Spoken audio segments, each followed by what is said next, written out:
Les animaux tout comme les hommes sont prêts à tout pour défendre leurs biens ainsi que leur territoire et vous allez voir qu'il y en a certains qu'il ne faut surtout pas emmerder. Alors voici les 5 animaux les plus agressifs de la planète. Voici le casoar à casque, considéré comme l'oiseau le plus dangereux et le plus agressif du monde. Il vit dans les forêts denses qui recouvrent encore la majorité de la Nouvelle-Guinée en Océanie et pour défendre son territoire, il dispose d'une arme redoutable, une longue griffe de près de 12 cm à chaque patte. Et si on vient l'emmerder dans sa propriété, il est capable de sauter en l'air et de blesser, voire de tuer son adversaire en un seul coup de griffe. En même temps, l'animal peut peser jusqu'à 75 kg, soit le poids moyen d'un homme adulte. Alors si vous voulez l'observer, je vous conseille de vous mettre très, mais alors très loin. Vu comme ça, on pourrait penser que ce petit paillasson est plutôt inoffensif, mais détrompez-vous. Non seulement le ratel est hyper malin et arrive à s'évader de toutes sortes de situations en utilisant des stratagèmes que même certaines personnes n'arrivent parfois pas à mettre en œuvre, mais il est aussi extrêmement agressif si on vient l'emmerder. Il n'hésite pas à se battre avec un lion, une hyène ou un guépard pour défendre sa nourriture, même si ces derniers sont 2 fois plus gros qu'eux.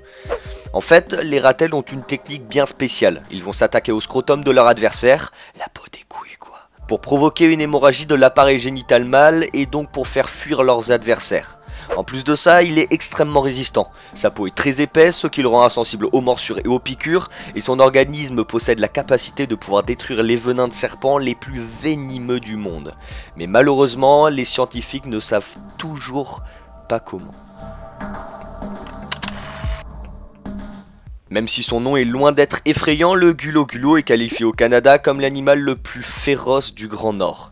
Avec son 1,10 m de long pour 30 kg de muscles, ce carnivore n'hésite pas à s'attaquer aux plus puissants des animaux du Canada s'il doit protéger sa nourriture.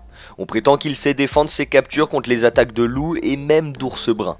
Pour info, un ours brun il peut peser jusqu'à 700 kg, soit 13 fois le poids d'un carcajou. Et lui, tranquille, il va essayer de se fight contre eux. Comme quoi, ce n'est pas forcément les plus imposants qui gagnent toujours.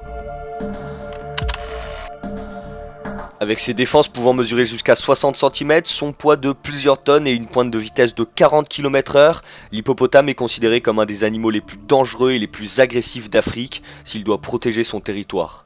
Il est responsable de nombreuses attaques sur les hommes, que ce soit sur l'eau, comme en Niger où un hippopotame a tué 12 écoliers qui se trouvaient sur un bateau, ou que ce soit sur la terre en chargeant des touristes qui s'approchent un peu trop de leur territoire.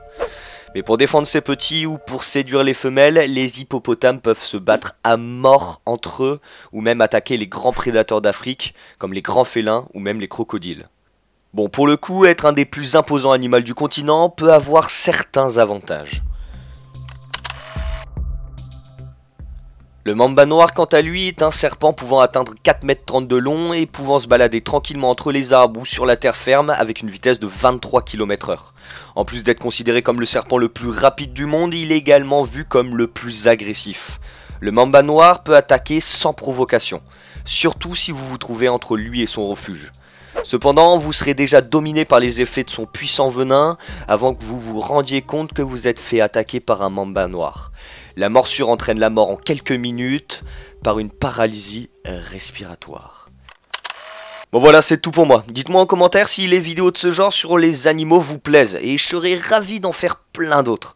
En tout cas, j'espère que la vidéo vous aura plu et n'oubliez pas de spammer le bouton like, de laisser un petit commentaire, mais surtout, abonne-toi et partage en masse. Allez, c'était Dogfighter Science and Talks et à ciao, bye bye.